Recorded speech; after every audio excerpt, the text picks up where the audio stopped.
At night, when the other engines are tucked away in their sheds, you can still hear the faraway call of an engine's whistle and the clickety-clack of train wheels turning.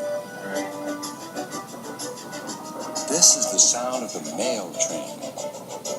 One train is pulled by Thomas and the other by Percy, as the loads are too heavy for one engine to do the work alone.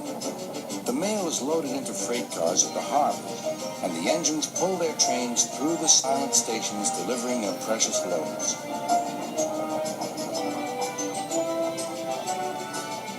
On a clear night, a big shiny moon brightens their journey, but often Thomas and Percy can't even see the stars. But whatever the weather, lamps along the track always light their way. One night, Percy was waiting at the junction. The main line train was late. At last, Henry arrived. Sorry, he puffed. The mail boat from the mainland was delayed. Come on, Percy, said his driver. Let's make up for lost time. Percy puffed along as quickly as he could, but the sun was already rising as he finished his work.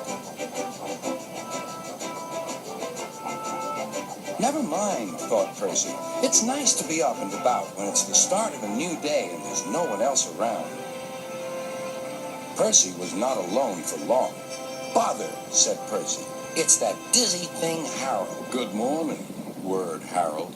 I always said railways were out of date, but you're so slow with the mail. You should give everyone their stamps back. Percy was too tired to explain. Bird brain, he muttered. Good morning, Percy, called Duck. You're up early this morning? No, you're wrong, sighed Percy. I'm back, tired and late. He rolled into the shed and fell asleep almost before his buffers touched the bar. His driver decided to set off early that evening. Thomas was waiting at the station. Thank goodness I have a chance to speak to you. Driver says that the person in charge of the mail has complained to Sir Topham Hatt about the delay last night. But that wasn't my fault, replied Percy. I know, said Thomas, and so does Sir Topham Hatt. But this mail person wouldn't listen. Tonight we'll just have to be quicker than ever before. The engines were just leaving when they heard a familiar buzzing. I say, you two, there's news flying about. Where? Puffed Percy crossly. All over the place. They're going to scrap the mail train and use me instead. Wings work wonders, you know. Always. Rubbish, huffed Thomas. That night, everything ran like clockwork.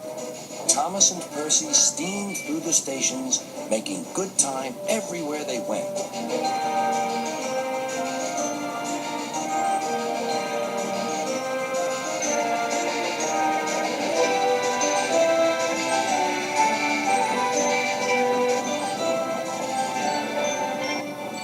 At a station, Thomas noticed a man looking cold and worried. He had missed his train home. We can give you a ride, said Thomas's driver, but it will be rather uncomfortable. Thank you, said the man. Anything's better than sitting here.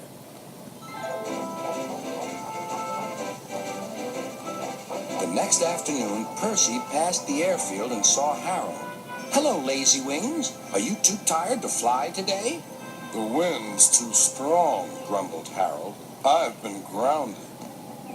You need rails, laughed Percy. They work wonders, you know. Always.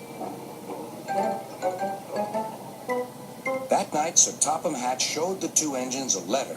It was from the man who missed his train. He thinks you are both splendid, and everyone says that the mail train is the pride of the line.